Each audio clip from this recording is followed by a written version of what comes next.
ಆದಿ ಅನಾದಿ ಭಕ್ತಸ್ಥಲ, ನಾದಬಿಂದು ಮಹೇಶ್ವರ ಸ್ಥಳ, ಕಳೆ ಬೆಳಗು ಪ್ರಸಾದ ಸ್ಥಳ, ಅರಿವು ನಿರ್ವಯಲು ಪ್ರಾಣಲಿಂಗಿ ಸ್ಥಳ, ಜ್ಞಾನ ಸುಜ್ಞಾನ ಶರಣ ಸ್ಥಳ, ಭಾವವಿಲ್ಲದ ಬಯಲು ಬಯಲಿಲ್ಲದ ಭಾವ ಅಗಮವೈಕ್ಯ ಸ್ಥಳ, ಇಂದಿ ಷಟ್ಸ್ಥಲದ ಕೊರಡ ಮೆಟ್ಟಿ ನಿಂದಂಗೆ ಹೆಸರಿಲ್ಲ ಕುರುಹಿಲ್ಲ ತನಗೆ ತಾನಿಲ್ಲ ಗುಹೇಶ್ವರ.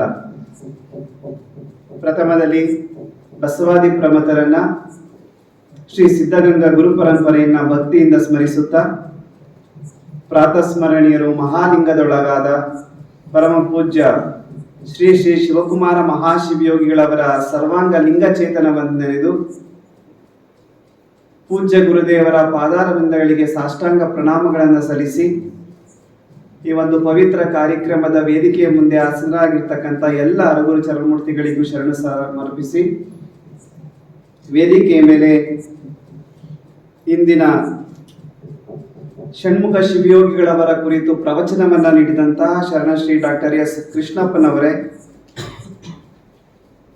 ಶರಣ ಸಾಹಿತ್ಯ ಪರಿಷತ್ತು ತುಮಕೂರಿನ ಎಲ್ಲ ಸದಸ್ಯ ಬಂಧುಗಳೇ, ನಮ್ಮ ಶ್ರೀಮಠದ ಎಲ್ಲ ಸದ್ಭಕ್ತ ಬಂಧುಗಳೇ, ಪ್ರೀತಿಯ ವಿದ್ಯಾರ್ಥಿಗಳೇ,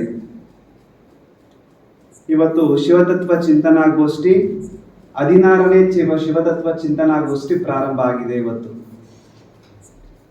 ಕಳೆದ 15 ಶಿವತತ್ವ ಚಿಂತನಾ ಗೋಷ್ಠಿಯಲ್ಲಿ ವಿವಿಧ ಶರಣರ ಜೀವನ ಚರಿತ್ರೆ ಮತ್ತೆ ಅವರ ಅನುಭವದ ನುಡಿಗಳನ್ನ ಕುರಿತು ನಾವೆಲ್ಲ ಚಿಂತಿಸುವವರಾಗಿದ್ದೇವೆ. ನಾವೆಲ್ಲ ಪೂಜ್ಯ ಗುರುದೇವರ ಆಶಯದಂತೆ ನನಗೆ ಈ ಶಿವತತ್ವ ಚಿಂತನಾ ಗೋಷ್ಠಿಯಲ್ಲಿ ಒಂದು ಸೇವೆಯನ್ನ, ಒಂದು ಮಣಿಹವನ್ನ ಪೂರೈಸುವಂತ ಕೆಲಸ ಯಾವುದು ಅಂದ್ರೆ, ಅಂದಿನ ತಿಂಗಳ ಬೆಳಕನ್ನ ನುಡಿಗಳನ್ನ ನಮಗೆ ಸಮರ್ಪಣೆ ಮಾಡುವಂತಹದ್ದು. ಅದರಂತೆ ಕಳೆದ 13 ಈ ಶಿವತತ್ವ ಗೋಷ್ಠಿಗಳಲ್ಲಿ ಪ್ರಾರಂಭದ 8 ತಿಂಗಳು ಅಷ್ಟಾವರಣವನ್ನ ಕುರಿತು, ನಂತರದಲ್ಲಿ 5 ತಿಂಗಳು ನಾವು ಪಂಚಾಚಾರವನ್ನ ಕುರಿತು ಸಾಕಷ್ಟು ಸಂಕ್ಷಿಪ್ತವಾಗಿರುವಂತಹ ವಿಚಾರಧಾರೆಗಳನ್ನ ನಾವೆಲ್ಲ ಮನವರಿಕೆಯನ್ನು ಮಾಡಿಕೊಂಡಿದ್ದೀವಿ. ಇನ್ನ ಮುಂದಿನ 6 ತಿಂಗಳು ಯಾವ ವಿಚಾರವಾಗಿ ನಾನು ಮಾತನಾಡ್ತೀನಿ ಅನ್ನೋದು ಈಗಾಗಲೇ ನಿಮಗೆ ಮನವರಿಕೆ ಆಗಿದೆ ಅಂತ ನಾನು ಭಾವಿಸ್ತಾ ಇದ್ದೀನಿ. ಅದು ಷಟ್ಸ್ಥಲಗಳು. ಯಾಕೆ ಈ ಷಟ್ಸ್ಥಲಗಳನ್ನ ಕುರಿತು ನಾವು ಅಧ್ಯಯನ ಮಾಡಬೇಕು ಅಂತಂದ್ರೆ, ಯಾವುದೇ ಒಬ್ಬ ವ್ಯಕ್ತಿ ಅಧ್ಯಾತ್ಮ ಮಾರ್ಗದಲ್ಲಿ ಇರುವಂತವರಿಗೆ ಸುಲಭ ಮಾರ್ಗ ಯಾವುದು ಅಂತಂದ್ರೆ ಅದು ಷಟ್ಸ್ಥಲ ಮಾರ್ಗ. ಅದು ಯಾರು ಷಟ್ಸ್ಥಲವನ್ನ ತಮ್ಮ ನಿತ್ಯ ಜೀವನದಲ್ಲಿ ಆಚರಣೆಯನ್ನ ಮಾಡ್ಕೊಂಡು ಬರ್ತಾರೋ ನಮ್ಮ ಸಿದ್ಧಾಂತದ ಅಂತಿಮ ಗುರಿಯನ್ನು ತಲುಪುವುದಕ್ಕೆ ಸಾಧ್ಯ ಆಗುತ್ತೆ.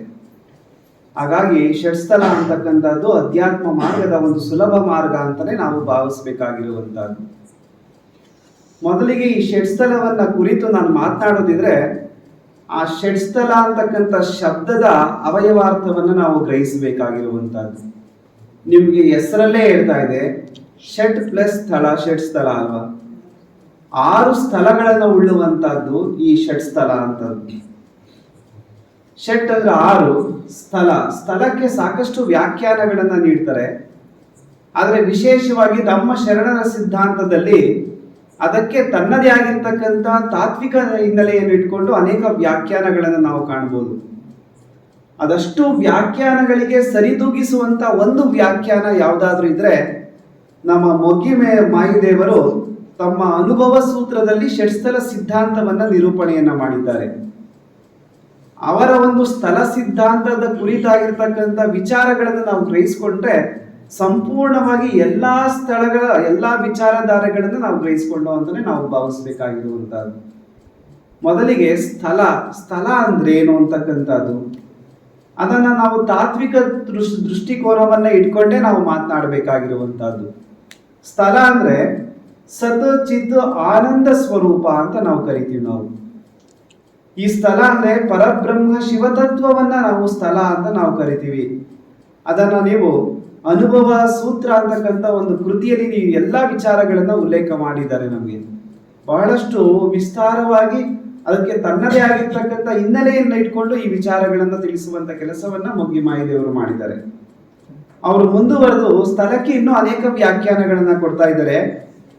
ಪ್ರಕೃತಿ ಮತ್ತು ಪುರುಷರ ಸಂಯೋಗದಿಂದ ಉತ್ಪನ್ನವಾದ ಈ ಜಗತ್ತು ಸ್ಥಿತಿ ಅವಸ್ಥೆಯಲ್ಲಿ ಎಲ್ಲಿ ನೆಲೆಸುತ್ತದೆಯೋ ಹಾಗೂ ಅಂತ್ಯದಲ್ಲಿ ಅದು ಮತ್ತೆ ಯಾವುದರಲ್ಲಿ ಲಯವನ್ನು ಹೊಂದುತ್ತದೆಯೋ ಆ ಶಿವತತ್ವವನ್ನ ನಾವು ಸ್ಥಳ ಅಂತ ಕರಿತೀವಿ ಅಂತಕ್ಕಂಥ.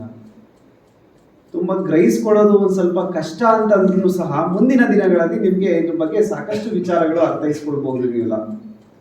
ಅವರು ಅದೇ ಸ್ಥಳವನ್ನ ಕುರಿತು ಹೇಳ್ತಾರೆ, ಸ್ಥಳ ಎಂಬ ಶಬ್ದದಲ್ಲಿ ಸ್ಥಾ ಎಂಬುದು ಒಂದು ಸ್ಥಾನವಾಚಕ, ಲಾ ಎಂಬುದು ಒಂದು ಲಯವಾಚಕವೂ ಆಗಿದೆ.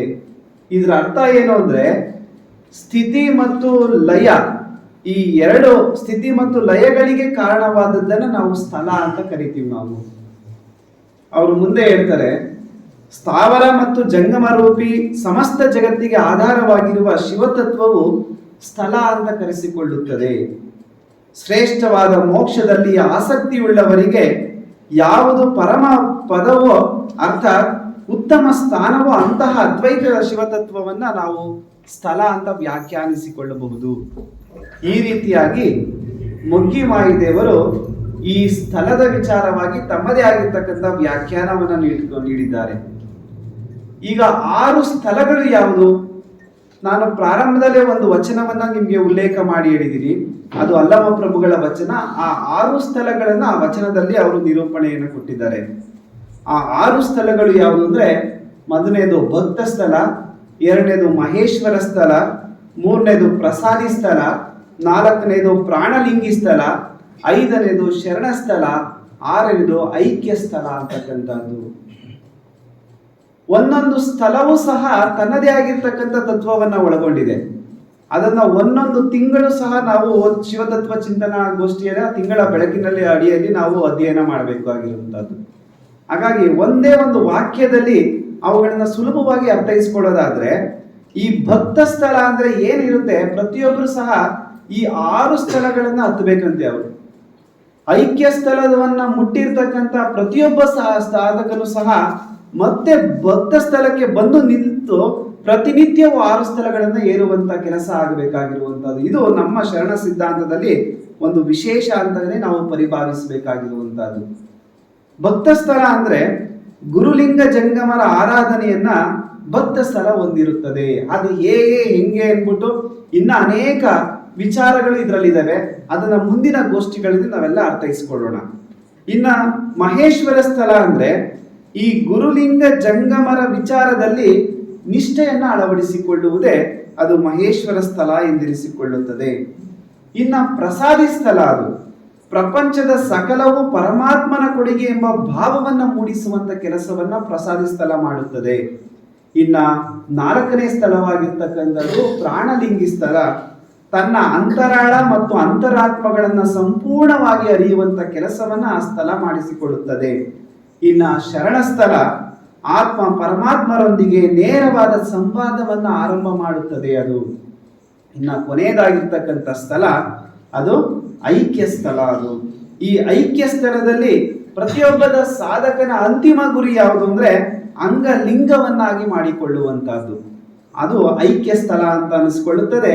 ಪರಮಾತ್ಮನೊಂದಿಗೆ ಲಿಂಗಾಂಗ ಸಾಮರಸ್ಯವನ್ನ ಉಂಟು ಮಾಡುವಂತ ಕೆಲಸ ಈ ಐಕ್ಯ ಸ್ಥಳದಲ್ಲಿ ನಡೆಯುತ್ತದೆ. ಒಟ್ಟು 6 ಸ್ಥಳಗಳು ನಮಗೆ ಈ ರೀತಿಯಾಗಿರ್ತಕ್ಕಂಥ ವಿಚಾರಗಳನ್ನ ಕೊಡುವಂತ ಕೆಲಸವನ್ನ ಮಾಡುತ್ತೆ. ಇದು ವಿಚಾರವನ್ನ ಅರಿಯುವಂತ ಕೆಲಸ ಅಷ್ಟೇ ಅಲ್ಲ, ಇದು ಆಚರಣೆಗೆ ತರುವಂತ ಕೆಲಸ. ಇದು ನಾವು ಬಹಳ ಮುಖ್ಯವಾಗಿ ಅರ್ಥೈಸಿಕೊಳ್ಳಬೇಕಾದಂಥದ್ದು.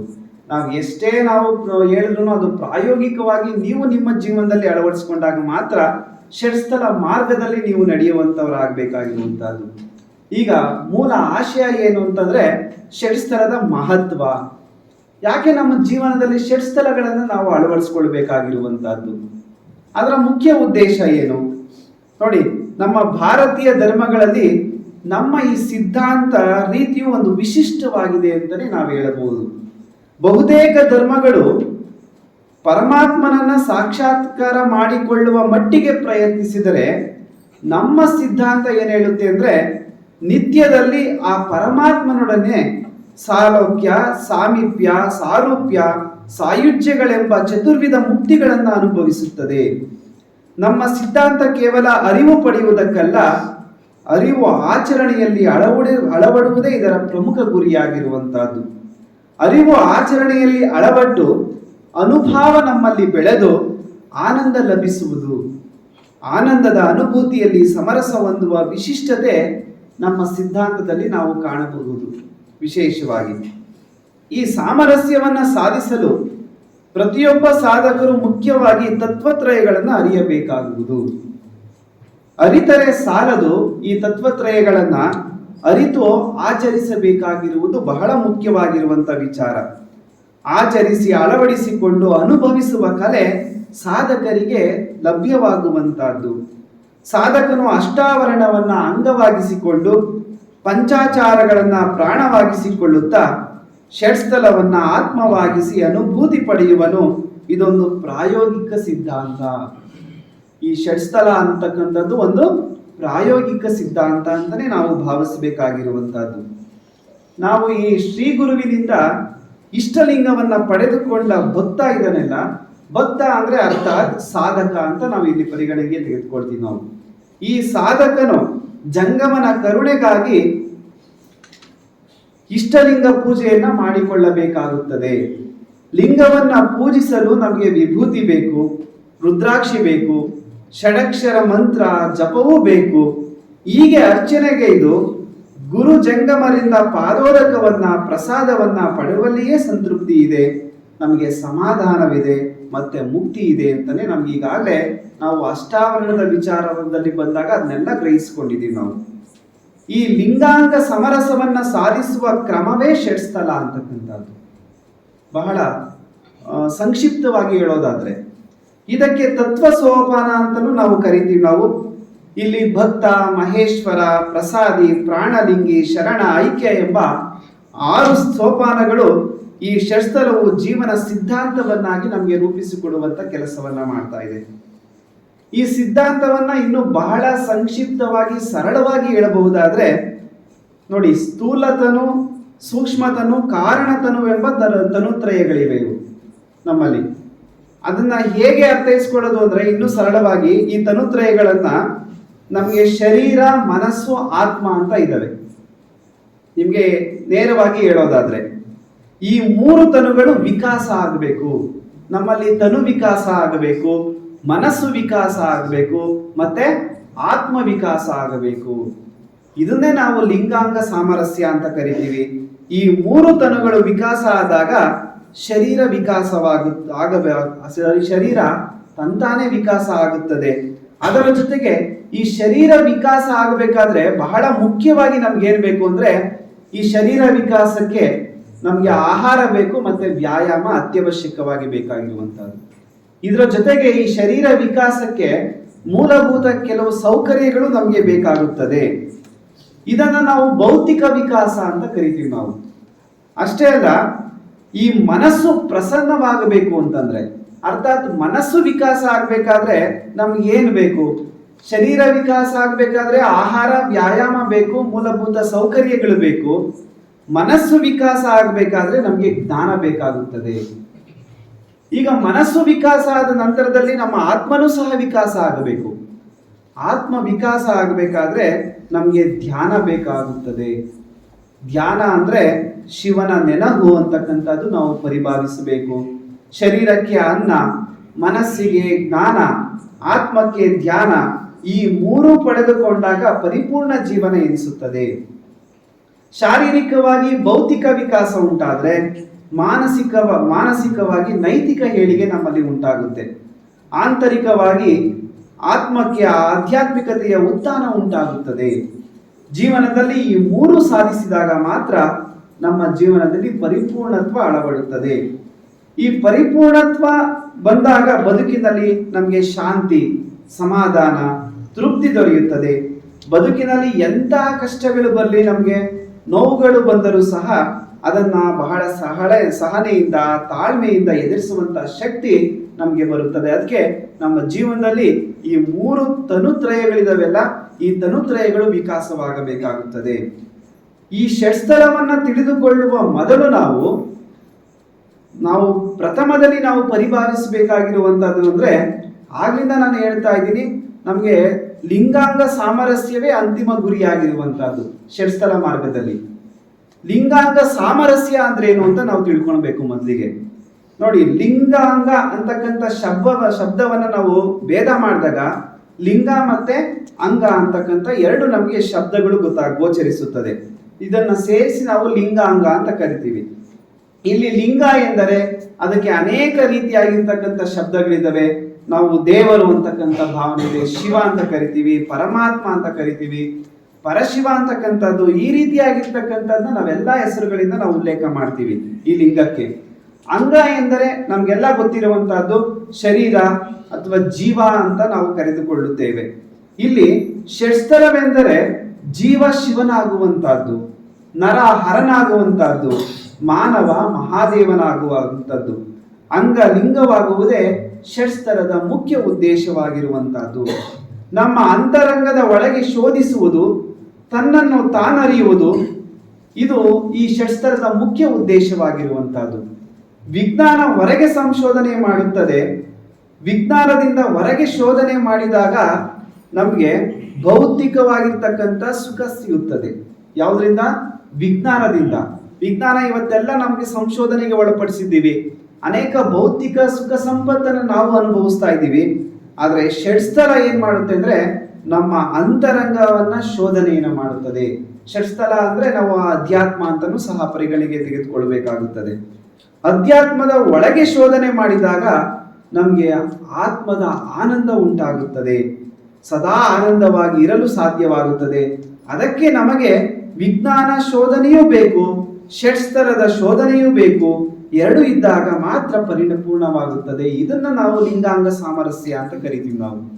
ಷಟ್ಸ್ಥಲ ಮಾರ್ಗ ಅಂದ್ರೆ ಮುಖ್ಯವಾಗಿ ಲಿಂಗ ಮತ್ತೆ ಅಂಗದ ಸಾಮರಸ್ಯ ಉಂಟಾಗುವಂತಹದ್ದು. ಪ್ರತಿಯೊಂದು ಅಂಗ ಲಿಂಗಮಯವಾಗುವಂತ ಕೆಲಸ ಆಗುತ್ತೆ. ಅದಕ್ಕೆ ನಾವು ಷಟ್ಸ್ಥಲ ಮಾರ್ಗವನ್ನ ಅನುಸರಿಸಬೇಕಾಗಿರುವಂತಹದ್ದು. ಇನ್ನ ಎರಡನೆಯದಾಗಿ ದೇವರ ಸ್ವರೂಪದ ಬಗ್ಗೆ ನಾವು ತಿಳ್ಕೊಳ್ಬೇಕಾಗಿರುತ್ತದೆ. ದೇವರದ ಸ್ವರೂಪದ ಬಗ್ಗೆ ಅನೇಕ ಧರ್ಮಗಳು ತಮ್ಮದೇ ಆಗಿರ್ತಕ್ಕಂಥ ಸಿದ್ಧಾಂತವನ್ನ ಪ್ರತಿಪಾದನೆ ಮಾಡುತ್ತೆ ಇವತ್ತು. ಅದರಲ್ಲಿ ಬಹುಮುಖ್ಯವಾಗಿ ನಮ್ಮ ಸಿದ್ಧಾಂತ ಏನು ಹೇಳುತ್ತೆ ಅಂದ್ರೆ ನಮ್ಮೊಳಗೆ ದೇವರಿದ್ದಾನೆ ಅಂತಕ್ಕಂಥದ್ದು. ನಮ್ಮೊಳಗೆ ದೇವರಿದ್ದಾನೆ, ಬ್ರಹ್ಮಾಂಡದಲ್ಲಿಯೂ ದೇವರಿದ್ದಾನೆ ಅಂತಕ್ಕಂಥ ಉಲ್ಲೇಖವನ್ನು ಒಂದ್ ಕಡೆ ಮಾಡ್ತಾರೆ. ನಮ್ಮ ಶರೀರಕ್ಕೆ ಪಿಂಡಾಂಡ ಅಂತ ಕರಿತೀವಿ, ಮತ್ತೆ ವಿಶ್ವಕ್ಕೆ ನಾವು ಬ್ರಹ್ಮಾಂಡ ಅಂತ ಕರಿತೀವಿ. ಬ್ರಹ್ಮಾಂಡದಲ್ಲಿರುವ ದೇವರು ಪಿಂಡಾಂಡದಲ್ಲಿಯೂ ಇದ್ದಾನೆ, ಅಂದರೆ ನಮ್ಮೊಳಗೆ ದೇವರಿದ್ದಾನೆ, ಬ್ರಹ್ಮಾಂಡದಲ್ಲಿಯೂ ದೇವರಿದ್ದಾನೆ ಅಂತಕ್ಕಂಥದ್ದು ನಮ್ಮ ಸಿದ್ಧಾಂತದ ಒಂದು ಪ್ರತಿಪಾದನೆ.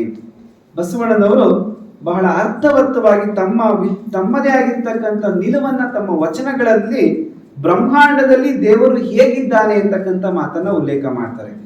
ಹೇಗಿದ್ದಾನೆ ಬ್ರಹ್ಮಾಂಡದಲ್ಲಿ ದೇವರು?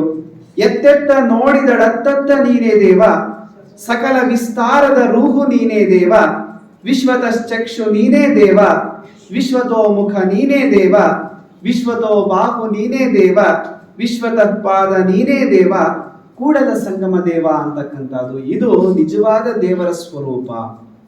ಹೇಗಿದ್ದಾನೆ ಭಗವಂತ? ನಾವು ಅನ್ಕೊಂಡಿದ್ದೀವಿ ಎಲ್ಲೋ ಒಂದು ಪುಟ್ಟ ಗುಡಿಯಲ್ಲಿದ್ದಾನೆ ಅಂತಕ್ಕಂಥ ಭಾವನೆ. ನಮ್ಮ ದೇಹದ ಮೇಲೆ ಒಂದು ಕುರುವಿನ, ಕಣ್ಣಿಗೆ ಕಾಣುವಂತ ಕುರುವಿನ ರೂಪದಲ್ಲಿದ್ದಾನೆ ಅಂತ ಅಷ್ಟೇ ಭಾವಿಸಿದ್ರೆ ಅದು ತಪ್ಪು ಅಂತಕ್ಕಂಥದ್ದು. ಅದನ್ನ ಮೀರಿದಂತ ತತ್ವವನ್ನ ತಮ್ಮ ವಚನದಲ್ಲಿ ತಿಳಿಸಿಕೊಡುವಂತ ಕೆಲಸವನ್ನ ಮಾಡ್ತಾರೆ. ಇವತ್ತು ವಿಶ್ವವೆಲ್ಲ ಸೃಷ್ಟಿ ಮಾಡಿರುವಂತಹ ದೇವರು ವಿಶ್ವ ಭರಿತನಾಗಿದ್ದಾನೆ, ಅದಕ್ಕೂ ಅತೀತನಾಗಿದ್ದಾನೆ. ಎಲ್ಲಾ ಕಡೆ ದೇವರು ಇವತ್ತು ತುಂಬಿಕೊಂಡಿದ್ದಾನೆ. ವಿಶ್ವದ ಚಕ್ಷು ಎಂದರೆ ಎಲ್ಲವನ್ನ ನೋಡುತ್ತಿದ್ದಾನೆ ಇವತ್ತು ಭಗವಂತ. ನಾವು ಅನ್ಕೊಂತೀವಿ, ನಾವು ರೂಮಲ್ಲಿ ಏಕಾಂತದಲ್ಲಿ ಇದ್ದಾಗ ಇಲ್ಲಿ ಯಾರೂ ಇಲ್ಲ ಅಂತ ನಾವು ಅನ್ಕೊಂತೀವಿ. ಆದ್ರೆ ಎಲ್ಲಾ ಕಡೆನೂ ಸಹ ಏನ್ ಮಾಡ್ತಾ ಇದ್ದಾನೆ? ಭಗವಂತ ಇದ್ದಾನೆ, ಎಲ್ಲವನ್ನ ನೋಡ್ತಾ ಇರ್ತಾನೆ ಅವನು. ಮಾನವ ಆ ಭಗವಂತನ ಕಣ್ಣು ತಪ್ಪಿಸಿ ಏನಾದ್ರೂ ಮಾಡಬಹುದು ಅಂತ ಅನ್ಕೊಂಡಿದ್ರೆ ಅದು ತಪ್ಪು ಅಂತಕ್ಕನೆ ನನ್ನ ಭಾವನೆ. ಎಲ್ಲ ಕಡೆ ಭಗವಂತ ಇದ್ದಾನೆ, ಎಲ್ಲವನ್ನು ಅವನು ನೋಡ್ತಾ ಇದ್ದಾನೆ ಇವತ್ತು. ವಿಶ್ವತೋಮುಖ ನೀನೇ ದೇವ ಅಂದರೆ ದೇವರು ಇವತ್ತು ಸರ್ವ ವ್ಯಾಪಕನಾಗಿದ್ದಾನೆ. ಅಷ್ಟೇ ಅಲ್ಲ, ವಿಶ್ವತೋ ಬಾಹು ನೀನೇ ದೇವ ಅಂದರೆ ದೇವರು ಸರ್ವಶಕ್ತನಾಗಿದ್ದಾನೆ. ವಿಶ್ವತೋ ಪಾದ ನೀನೇ ದೇವ ಅಂದರೆ ದೇವರು ಸರ್ವಾಧಾರನಾಗಿದ್ದಾನೆ ಅಂತಕ್ಕಂಥದ್ದು. ಎಲ್ಲ ಕಡೆ ಭಗವಂತ ಇದ್ದಾನೆ. ಇದು ನಿಜವಾದಂತಹ ಭಗವಂತನ ಸ್ವರೂಪ. ಭಗವಂತನಿಗೆ ನಿರ್ದಿಷ್ಟವಾಗಿರುವಂತ ಆಕಾರ ಇಲ್ಲ. ಅವ ಇಷ್ಟೇ ಜಾಗದಲ್ಲಿ ಸೀಮಿತನಾಗಿರ್ತಾನೆ ಅಂತಕ್ಕಂಥ ಭಾವನೆಯೂ ತಪ್ಪು ಅಂತಕ್ಕಂಥದ್ದು. ಒಂದು ವಿಶಾಲವಾಗಿ ಅರ್ಥವನ್ನ ಕೊಡ್ತಕ್ಕಂಥದ್ದು ಭಗವಂತನ ದೃಷ್ಟಿಕೋನದಲ್ಲಿ, ಅದು ನಮ್ಮ ಶರಣ ಸಿದ್ಧಾಂತದಲ್ಲಿ. ಅದರಲ್ಲೂ ಬಹಳ ಸಂಕ್ಷಿಪ್ತವಾಗಿ ನಾವು ಬಸವಣ್ಣನವರ ಈ ವಚನವನ್ನು ನಾವು ನೋಡಬೇಕಾಗಿರುವಂತಹದ್ದು. ದೇವರು ಇವತ್ತು ಎಲ್ಲ ಕಡೆ ತುಂಬಿದ್ದಾನೆ, ಎಲ್ಲಿ ನೋಡಿದರೂ ಅವನ ರೂಪವೇ ಆಗಿದೆ. ಸಕಲ ಬ್ರಹ್ಮಾಂಡವೂ ದೇವರ ರೂಪ, ಸರ್ವಕ್ಕೂ ಅವನೇ ಆಧಾರ. ಈ ರೀತಿಯಾಗಿ ದೇವರ ಸ್ವರೂಪವನ್ನ ಬಸವಣ್ಣನವರು ವಿವರಿಸ್ತಕ್ಕಂಥ ವಚನದಲ್ಲಿ ವಿವರಿಸಿದ್ದಾರೆ. ಎಲ್ಲಕ್ಕೂ ಆಧಾರವಾಗಿ ತನಗೆ ಮಾತ್ರ ಆಧಾರ ಇರುವುದಿಲ್ಲ. ನೋಡಿ, ಇದು ಭಗವಂತನ ಸ್ವರೂಪ. ಅದು ಇವತ್ತೆಲ್ಲದಕ್ಕೂ ಆಧಾರ ಯಾರು? ಭಗವಂತ. ಆದರೆ ಭಗವಂತನಿಗೆ ಯಾವುದೇ ಆಧಾರ ಇಲ್ಲ. ವಿಶೇಷವಾಗಿ ಎಲ್ಲಕ್ಕೂ ಆಶ್ರಯವಾಗಿ ತನಗೊಂದು ಆಶ್ರಯವಿಲ್ಲದಂತೆ ಇದ್ದಾನೆ. ಎಲ್ಲಕ್ಕೂ ಮೂಲವಾಗಿ ತನಗೊಂದು ಮೂಲವಿಲ್ಲದೆ ಇವತ್ತು ನಿಜವಸ್ತುವಾಗಿ ದೇವರು ಇವತ್ತು ಇದ್ದಾನೆ. ಬ್ರಹ್ಮಾಂಡಗತ ವ್ಯಾಪಿಸಿರುವ ದೇವರು ನಮ್ಮೊಳಗೂ ಇದ್ದಾನೆ.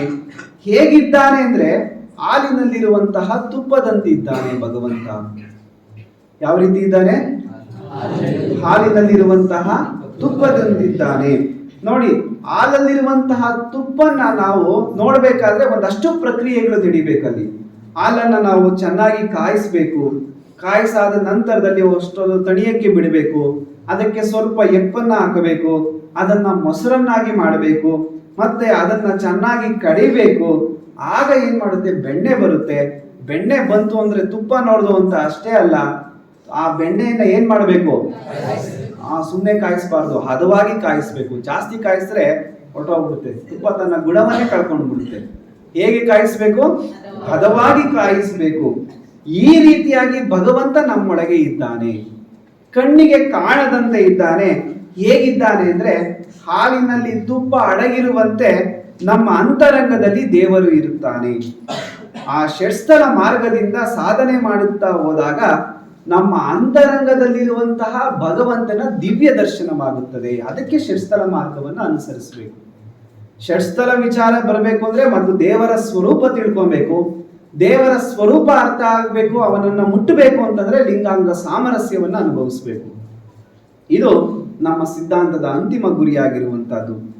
ಇದಕ್ಕೆ ಇನ್ನೊಂದು ಸರಳವಾಗಿರ್ತಕ್ಕಂಥ ಉದಾಹರಣೆ, ಈ ಷಟ್ಸ್ಥಲದ ವಿಚಾರದ ಬಗ್ಗೆ ಒಂದು ಸರಳವಾಗಿರ್ತಕ್ಕಂಥ ಉದಾಹರಣೆ. ನಮ್ಗೆ ಆಲದ ಬೀಜ ಗೊತ್ತಿದೆ, ನಮ್ಗೆ ಎಲ್ಲ ಹಣ್ಣುಗಳ ನೋಡಿದ್ದೀರಾ, ಬೀಜ ಗೊತ್ತಿದೆ. ಅದು ಬಹಳ ಚಿಕ್ಕದಾಗಿರ್ತಕ್ಕಂಥದ್ದು ಆಲದ ಬೀಜ. ಈ ಚಿಕ್ಕ ಆಲದ ಬೀಜದಲ್ಲಿ ಒಂದು ಬೃಹತ್ ಗಿಡ ಇರುತ್ತೆ. ನಾವೆಲ್ಲ ಕಲ್ಪನೆಗೆ ತೆಗೆದುಕೊಳ್ಬೇಕಾಗಿರುವಂತಹದ್ದು. ಯಾವುದೇ ಕೆಲವು ಅನೇಕ ಬೀಜಗಳನ್ನು ನೋಡಿ, ಅದರಲ್ಲಿ ಒಂದು ದೊಡ್ಡ ಮಹಾವೃಕ್ಷವೇ ಅಡಗಿರುತ್ತೆ. ಅದರಲ್ಲಿ ಒಂದು ಮಾವಿನ ಹಣ್ಣು ಎಷ್ಟು ಸಿಹಿಯನ್ನ ನೀಡುತ್ತೋ, ಮಾವಿನ ಹಣ್ಣಿನ ವಾಟೆಯನ್ನ ನಾವು ಏನ್ ಮಾಡ್ತೀವಿ? ಅದನ್ನ ಬಿಸಾಕ್ತೀವಿ. ಆ ಮಾವಿನ ಹಣ್ಣಿನ ಹಣ್ಣಿನ ವಾಟೆಯಲ್ಲಿ ಒಂದು ದೊಡ್ಡ ವೃಕ್ಷವೇ ಅಡಗಿರುತ್ತದೆ. ಭಗವಂತನ ಸ್ವರೂಪ ಆ ರೀತಿಯಾಗಿರುವಂತಹದ್ದು. ಅದನ್ನ ಭೂಮಿಯಲ್ಲಿ ಹಾಕ್ತೀವಿ ನಾವು. ಯಾವುದನ್ನ? ಬೀಜವನ್ನ ಭೂಮಿಯಲ್ಲಿ ಹಾಕಿ ಅದಕ್ಕೆ ಬೇಕಾಗಿರ್ತಕ್ಕಂಥ ನೀರು, ಗೊಬ್ಬರವನ್ನ ಹಾಕಿದಾಗ ಅದು ನಿಧಾನವಾಗಿ ಬೆಳೆಯುತ್ತಾ ದೊಡ್ಡ ಆಲದ ಮರವಾಗುತ್ತದೆ. ಹೂ ಬಿಡುತ್ತದೆ, ಹಣ್ಣು ಬಿಡುತ್ತದೆ, ಅದು ಕೊನೆಗೆ ಬೀಜವಾಗುತ್ತದೆ. ಪಕ್ವವಾದೊಡನೆ ಕೆಳಗೆ ಉದುರುತ್ತದೆ. ಆಲದ ಬೀಜ ಉದುರುವಾಗ, ಗಿಡದಿಂದ ಅಲುಗುವಾಗ ತನ್ನೊಳಗೆ ಬೃಹತ್ ಗಿಡವನ್ನ ಅಡಗಿಸಿಕೊಂಡೇ ಭೂಮಿಗೆ ಬಂದಿರುತ್ತದೆ. ಆ ಬೀಜಕ್ಕೆ ನೀರು, ಮಣ್ಣು, ಸೂರ್ಯನ ಕಿರಣ ಕೊಟ್ಟಾಗ ದೊಡ್ಡ ಗಿಡವಾಗುತ್ತದೆ. ಇಲ್ಲವಾದರೆ ಆ ಬೀಜ ಕೊಳೆತು ಗೊಬ್ಬರವಾಗುತ್ತದೆ. ಅದೇ ರೀತಿ ಆಲದ ಬೀಜದ ಗಿಡದಿಂದ ಅಗಲುವಾಗ ತನ್ನೊಳಗೆ ಗಿಡ ಹೇಗೆ ಅಡಗಿಸಿಕೊಂಡು ಬರುತ್ತದೆಯೋ ಅದೇ ರೀತಿ ನಾವೆಲ್ಲರೂ ಪರಮಾತ್ಮನಿಂದ ಭೂಮಿಗೆ ಬಂದಿರುತ್ತೇವೆ. ಈ ಭೂಮಿಗೆ ಬರುವಾಗ ನಮ್ಮೊಳಗೆ ಪರಮಾತ್ಮನ ಅಂಶ ಅಂದ್ರೆ ಪರಮಾತ್ಮನ ಚೈತನ್ಯ ನಮ್ಮೊಳಗೆ ಇಟ್ಟುಕೊಂಡೇ ನಾವು ಬಂದಿರುತ್ತೇವೆ. ಇದು ನಮ್ಮ ಶರಣ ಸಿದ್ಧಾಂತದ ಒಂದು ವಿಶೇಷವಾಗಿರ್ತಕ್ಕಂಥದ್ದು. ಭಗವಂತನ ಸ್ವರೂಪ, ಕಲ್ಪನೆ. ಭಗವಂತ ಯಾರು, ಎಲ್ಲಿದ್ದಾನೆ ಭಗವಂತ ಅಂತ ಕೇಳೋರ್ಗೆಲ್ಲ ಇದೇ ಉತ್ತರ. ನಾವು ಬ್ರಹ್ಮಾಂಡದಿಂದ ಬಂದಿರ್ತೀವಿ, ಈ ಪಿಂಡಾಂಡ ಬಂದಿರುತ್ತೆ. ಈ ಪಿಂಡಾಂಡದಲ್ಲಿ ಬ್ರಹ್ಮಾಂಡದ ಅಂಶವೂ ಸಹ ಅಡಗಿರುವಂತಹದ್ದು. ಅಂತಹ ಬ್ರಹ್ಮಾಂಡವನ್ನು ನಮ್ಮೊಳಗೆ ಇಟ್ಕೊಂಡು ಬಂದಿರ್ತೇವಲ್ಲ, ಆಗ ಷಟ್ಸ್ಥಲ ಮಾರ್ಗವೆಂಬ ನೀರು, ಮಣ್ಣು ಸಿಕ್ಕಾಗ ನಮ್ಮೊಳಗಿರುವ ಪರಮಾತ್ಮ ವಿಕಾಸವಾಗುತ್ತಾ ಕೊನೆಗೆ ನಾವೇ ಪರಶಿವ ಸ್ವರೂಪವಾಗಿ ಇರುತ್ತೇವೆ. ಅದಕ್ಕೆ ನಾವು ಷಟ್ಸ್ಥಲ ಮಾರ್ಗವನ್ನು ಅನುಸರಿಸಬೇಕು. ನಾವೇ ಪರಮಾತ್ಮನ ರೂಪ ಆಗಿ ಬಿಡುತ್ತೇವೆ. ಜ್ಯೋತಿ ಮುಟ್ಟಿದ ಜ್ಯೋತಿ ಎಲ್ಲ ಜ್ಯೋತಿಯಾಗುವಂತೆ ಲಿಂಗವ ಪೂಜಿಸುತ್ತಾ ಲಿಂಗವೆಲ್ಲ ಭಗವಂತನ ಸ್ವರೂಪವೇ ಆಗುತ್ತದೆ. ಇದು ಷಟ್ಸ್ಥಲ ಮಾರ್ಗದಿಂದ ಸಾಧ್ಯವಾಗುತ್ತದೆ. ಅಂಗ ಸ್ವರೂಪದಿಂದ ಲಿಂಗ ಸ್ವರೂಪ, ನರನಿಂದ ಹರನ ಕಡೆ ನಡೆದು ಕೊನೆಗೆ ಹರಸ್ವರೂಪವೇ ತಾನಾಗಿ ವಿರಾಜಿಸುತ್ತಾನೆ. ಈ ಮಾರ್ಗ ತೋರಿಸಿಕೊಡುವುದೇ ಷಟ್ಸ್ಥಲ. ಅದಕ್ಕೆ ನಾವೆಲ್ಲರೂ ಸಹ ಷಟ್ಸ್ಥಲ ಮಾರ್ಗದಲ್ಲಿ ನಾವು ನಡೆಯಬೇಕಾಗಿರುವಂತಹದ್ದು.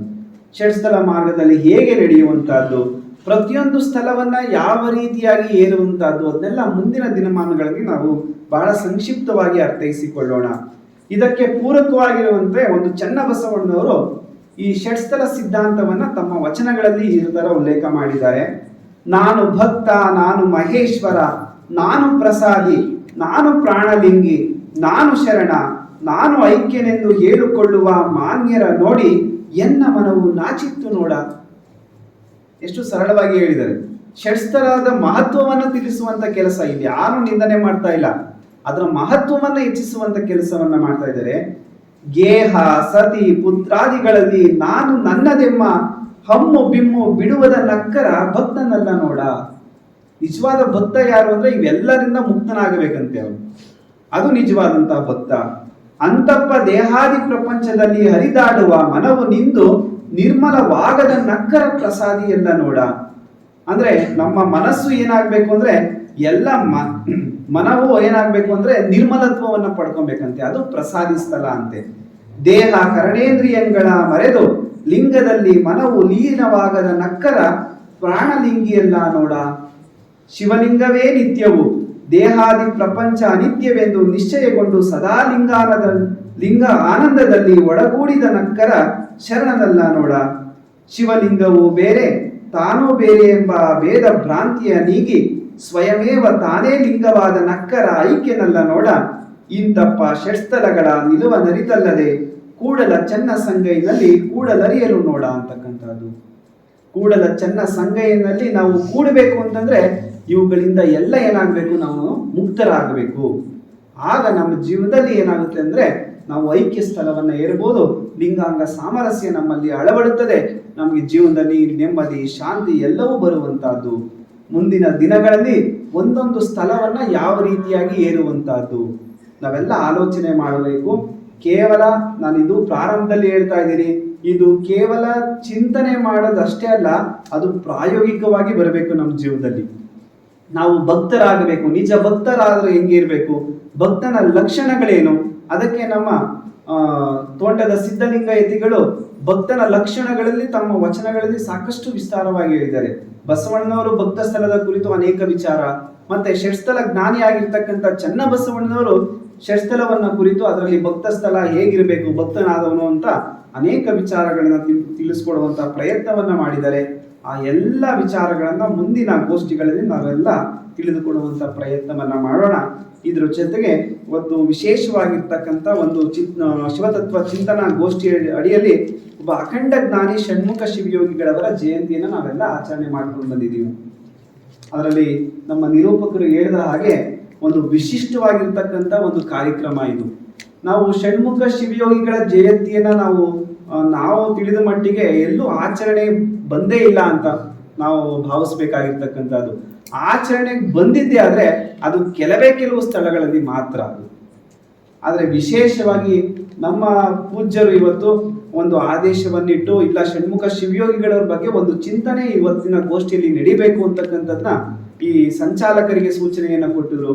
ಅದರಂತೆ ಷಣ್ಮುಖ ಶಿವಯೋಗಿಗಳವರ ಒಂದು ವಿಶೇಷವಾಗಿರ್ತಕ್ಕಂಥ ಚಿಂತನೆಯನ್ನ ನಮ್ಮ ಹೈಸ್ಕೂಲ್ನ ಮುಖ್ಯ ಶಿಕ್ಷಕರಾಗಿರ್ತಕ್ಕಂಥ ಕೃಷ್ಣಪ್ಪನವರು ಬಹಳ ವಿಸ್ತಾರವಾಗಿ ಷಣ್ಮುಖ ಶಿವಯೋಗಿಗಳವರ ನಿಜ ಜೀವನವನ್ನ ಕುರಿತು ನಿಮಗೆ ದರ್ಶನ ಮಾಡಿಕೊಟ್ಟಿದ್ದಾರೆ.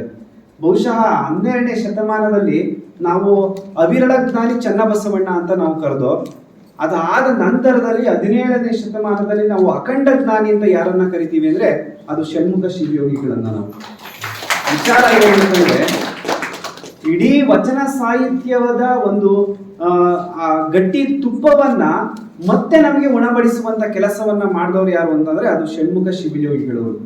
ವಿಶೇಷ ಏನ್ ಹೇಳ್ಬೇಕು ಅಂತಂದ್ರೆ ನನ್ನ ಜೀವನದಲ್ಲಿ ಅತಿ ಹೆಚ್ಚು ಪ್ರಭಾವವನ್ನು ಬೀರಿದಂಥವ್ರು ಯಾರು ಅಂದರೆ ಷಣ್ಮುಖ ಶಿವಯೋಗಿಗಳು. ಯಾಕಷ್ಟು ಪ್ರಭಾವವನ್ನು ಬೀರಿದ್ದಾರೆ ಅಂತಂದರೆ, ನೀವು ಜಡದಲ್ಲಿ ಜಂಗಮ ಅಂತ ಒಂದು ಕೃತಿ ಇದೆ. ಆ ಕೃತಿಯನ್ನು ನಮ್ಮ ತಿಪ್ಪೇರುದ್ರ ಸ್ವಾಮಿಗಳವರು ರಚನೆ ಮಾಡಿರ್ತಕ್ಕಂಥದ್ದು. ಬಾಲ್ಯದ ಸ್ವಲ್ಪ ಪದವಿ ಶಿಕ್ಷಣವನ್ನು ಪಡೆಯುವಂಥ ಸಂದರ್ಭದಲ್ಲಿ ಗುರುಕಾರುಣ್ಯದಿಂದ ಲಭಿಸಿದಂಥ ಒಂದು ಕೃತಿ ಅದು. ಆ ಕೃತಿಯನ್ನು ನೀವು ಪ್ರಾರಂಭ ಮಾಡಿದ್ರೆ ಅದನ್ನು ಮುಗಿಸೋಕ್ಕೆ ಮನಸ್ಸೇ ಬರೋದಿಲ್ಲ. ನೀವು ಅಷ್ಟು ಅದ್ಭುತವಾಗಿರುವಂಥ ಒಂದು ಕೃತಿ ಅದು. ಆ ಕೃತಿ ಬಗ್ಗೆ ನಾನು ಪ್ರಾರಂಭದಿಂದಲೇ ಅಂದ್ಕೊಂಡೆ, ನಾನು ನಮ್ಮ ಮಕ್ಕಳಿಗೂ ಸಹ ಆ ಕೃತಿಯನ್ನು ಅಧ್ಯಯನ ಮಾಡಿ ಒಂದು ಸ್ವಲ್ಪ ವಿಚಾರಗಳನ್ನು ತಿಳಿಯುವಂಥ ಕೆಲಸವನ್ನು ಮಾಡಿ ಅಂತ. ಏನು ವಿಚಾರಗಳನ್ನು ಗ್ರಹಿಸ್ಕೊಳ್ಬೇಕು ಅಂದರೆ, ಒಬ್ಬ ಗುರುಪುತ್ರ ಹೇಗಿರಬೇಕು ಅಂತ ಅಖಂಡ ಶಿವಯೋಗಿಗಳು ಮತ್ತು ಷಣ್ಮುಖ ಶಿವಯೋಗಿಗಳನ್ನು ನೋಡಿ ನಾವು ಕಲಿಬೇಕಾಗಿರುವಂತಹದ್ದು. ಇವತ್ತು ಜಂಗಮ ಮತ್ತೆ ಭಕ್ತರ ಸಕೀಲಗಳ ಬಗ್ಗೆ ನಾವು ಮಾತನಾಡ್ತೀವಿ. ಆ ಜಂಗಮ ಮತ್ತೆ ಭಕ್ತರ ಸಕೀಲವನ್ನ ನಾವು ಅಧ್ಯಯನ ಮಾಡಬೇಕು ಅಂದ್ರೆ ನಾವು ಷಣ್ಮುಖ ಶಿವಯೋಗಿಗಳ ಜೀವನ ಚರಿತ್ರೆಯನ್ನು ನಾವು ಅಧ್ಯಯನ ಮಾಡಬೇಕು. ಭಕ್ತ ಅಂದ್ರೆ ಯಾರು, ಜಂಗಮ ಅಂದ್ರೆ ಯಾರು, ಯಾರು ನಿಜವಾದಂತ ಭಕ್ತ, ಯಾರು ನಿಜವಾದಂತ ಜಂಗಮ, ಅವ್ರ ನಡುವೆ ಎಂತಹ ಬಾಂಧವ್ಯ ಇರುತ್ತೆ ಅಂತ ಷಣ್ಮುಖ ಶಿವಯೋಗಿಗಳವರ ಜೀವನ ಚರಿತ್ರೆ ನಮಗೆ ಬೇಕಾಗಿರುವಂತಹದ್ದು. ಪ್ರಾರಂಭದಲ್ಲಿ ಅಖಂಡೇಶ್ವರರು ಅವರು ಲೋಕ ಸಂಚಾರವನ್ನ ಮಾಡ್ತಾ ಇರ್ತಾರೆ, ಎಲ್ಲೂ ನೆಲೆ ನಿಂತಿರ್ಲಿಲ್ಲ. ಅವರು ಕೊನೆಯದಾಗಿ ಜೇವರ್ಗಿಗೆ ಬರ್ತಾರೆ. ಜೇವರ್ಗಿ ಅಂತಕ್ಕಂಥದ್ದು ಅಪವಿತ್ರವಾದ ಸ್ಥಳ ಅವರನ್ನ ಆಕರ್ಷಣೆ ಮಾಡುತ್ತೆ. ಹೇಗೆ ಆಕರ್ಷಣೆ ಮಾಡುತ್ತೆ ಅಂದ್ರೆ, ಅಲ್ಲಿರ್ತಕ್ಕಂಥ ಭಕ್ತರೊಂದಿಗೆ ಉತ್ತಮವಾಗಿರ್ತಕ್ಕಂಥ ಒಡನಾಟವನ್ನ ಅಖಂಡೇಶ್ವರರು ಅವರೊಂದಿಗೆ ಇಟ್ಕೊಂಡಿರ್ತಾರೆ. ಅಲ್ಲಿ ಹೇಳಿದಂಗೆ ಷಣ್ಮುಖ ಶಿವಯೋಗಿಗಳವರ ಅವರ ಪೂರ್ವಾಶ್ರಮದ ತಂದೆ ತಾಯಿಗಳಿಗೆ ಸುಮಾರು ವರ್ಷಗಳಿಂದ ಮಕ್ಕಳಿರೋದಿಲ್ಲ.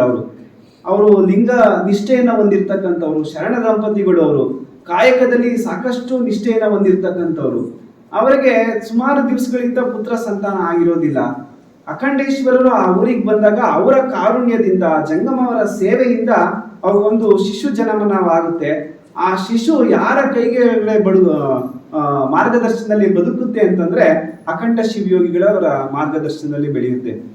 ಮುಂದೆ ಆ ಶಿಶು ಲೋಕ ಕಲ್ಯಾಣಕ್ಕೆ ಸಮರ್ಪಣೆಯನ್ನ ಮಾಡುವಂತಹ ಒಂದು ಮಹಾನ್ ಕಾರ್ಯಕ್ಕೆ ತೊಡಗುತ್ತೆ ಅಂತ ಯಾರೂ ನಿರೀಕ್ಷೆ ಮಾಡಿರಲಿಲ್ಲ. ಅಖಂಡ ಶಿವಯೋಗಿಗಳಿಗೆ ಒಂದು ಪುಟ್ಟದಾಗಿರ್ತಕ್ಕಂಥ ಜಾಗವನ್ನ, ಒಂದು ಮಠವನ್ನ ಕಟ್ಟಿಕೊಟ್ಟವ್ರು ಯಾರು ಅಂದ್ರೆ ಷಣ್ಮುಖ ಶಿವಯೋಗಿಗಳ ಮಾತಾಪಿತೃಗಳು. ತಮ್ಮ ಎಲ್ಲಾ ಸಂಪೂರ್ಣ ಆಸ್ತಿಯನ್ನ ಮಠಕ್ಕೆ ದಾರಿಯನ್ನ ಎರಿತಾರೆ. ಅಷ್ಟೇ ಅಲ್ಲ, ಆ ತಾಯಿ ತಾನು ಅಪರೂಪಕ್ಕೆ ಸುಮಾರು ವರ್ಷಗಳಿಂದ ಪಡೆದಂತ ಒಂದು ಸಂತಾನವನ್ನು ಸಹ ಲೋಕ ಕಲ್ಯಾಣಕ್ಕೆ ನೀಡುತ್ತೆ ಆ ತಾಯಿ. ಇದು ನಿಜವಾದಂತಹ ಒಂದು ಸಂಬಂಧ, ಗುರು ಶಿಷ್ಯರ ಸಂಬಂಧ. ಅಖಂಡೇಶ್ವರರು ಕರೆದು ಆಕೆಗೆ ಹೇಳ್ತಾರೆ, ನಿನ್ನ ಮಗನನ್ನ ಈ ಲೋಕಕ್ಕೆ ದಾರಿ ಎರಿಯಮ್ಮ ಅಂದ್ರೆ ಆ ತಾಯಿ ಒಂದು ಮಾತನ್ನು ಆಡದೆ ಏನ್ ಮಾಡುತ್ತೆ ಅಂದ್ರೆ ಸಂಪೂರ್ಣವಾಗಿ ತನ್ನ ಶಿಶುವನ್ನ ಲೋಕ ಕಲ್ಯಾಣಕ್ಕೆ ಸಮರ್ಪಣೆಯನ್ನ ಮಾಡುತ್ತೆ. ಆ ನಂತರದಲ್ಲಿ ಆದಂತಹ ಬೆಳವಣಿಗೆ ಅದ್ಭುತವಾಗಿರುವಂತಹದ್ದು. ಜೇವರ್ಗಿ ಮತ್ತೆ ಆ ಸುತ್ತಮುತ್ತಲಿನ ಭಾಗದಲ್ಲಿ ಸಾಕಷ್ಟು ಇವರ ಪ್ರಭಾವ ಆಗುತ್ತೆ. ಅವರು ಆಂಧ್ರ ಮತ್ತೆ ತಮಿಳುನಾಡು ಈ ಭಾಗದಲ್ಲೆಲ್ಲ ಸಂಚಾರ ಮಾಡ್ಕೊಂಡು ಹೋಗ್ತಾರೆ. ನೀವು ಒಂದೊಮ್ಮೆ ಆ ಕೃತಿಯನ್ನು ಅಧ್ಯಯನ ಮಾಡಕ್ ಪ್ರಾರಂಭ ಮಾಡಿದ್ರೆ ನಾವು ಇನ್ನೊಂದು ಲೋಕದಲ್ಲಿ ಇದ್ದೀವಿ ಅಂತಕ್ಕಂಥ ಭಾವನೆ ನಮ್ಮಲ್ಲಿ ಉಂಟಾಗುತ್ತೆ. ಅದಕ್ಕೆ ಆ ಎಲ್ಲಾ ಕೃತಿಗಳ ಸಂಕ್ಷಿಪ್ತವಾಗಿರ್ತಕ್ಕಂಥ ವಿವರಣೆ ಇವತ್ತು ನಾನು ನೀಡಕ್ ಬಯಸೋದಿಲ್ಲ. ಯಾಕಂದ್ರೆ ನಮ್ಮಲ್ಲಿ ಆಸಕ್ತಿನೂ ಇರಬೇಕು ಮತ್ತೆ ಕ್ಯೂರಿಯಾಸಿಟಿನೂ ಇರಬೇಕು ಅದರಲ್ಲಿ. ಅದನ್ನ ನಿಮ್ಮಲ್ಲಿ ಬೆಳವಣಿಗೆ ಮಾಡೋಕ್ಕೋಸ್ಕರ ನನ್ನ ಮಾತುಗಳನ್ನ ಇಲ್ಲೇ ಮೊಟಕುಗೊಳಿಸುವಂತ ಕೆಲಸವನ್ನ ಮಾಡ್ತಾ ಇದ್ದೀನಿ. ಇವತ್ತು ಕೃಷ್ಣಪ್ಪನವರು ಇಲ್ಲಿ ಬಂದು ಅಷ್ಟು ದೂರದಿಂದ ಅದು ನಮ್ಮ ತುಮಕೂರಿನ ಗಡಿ ಪ್ರದೇಶದಲ್ಲಿ ಇರ್ತಕ್ಕಂಥ ಒಂದು ಶಾಲೆಯಲ್ಲಿ ಮುಖ್ಯ ಶಿಕ್ಷಕರಾಗಿ ಸೇವೆಯನ್ನು ಸಲ್ಲಿಸ್ತಾ ಇದ್ದಾರೆ.